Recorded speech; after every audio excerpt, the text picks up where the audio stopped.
Hello guys, 백건어의 주주 아러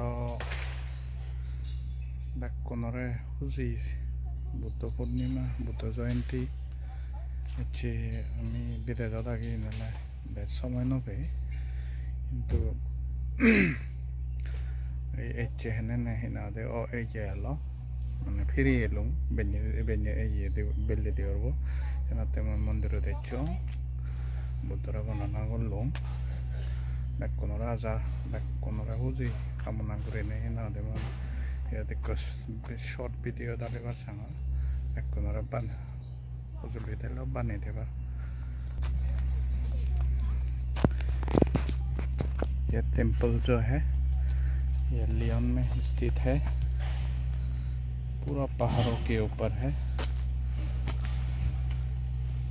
आप लोग देख सकते हैं भगवान बुद्ध यहाँ पे लेटा हुआ है।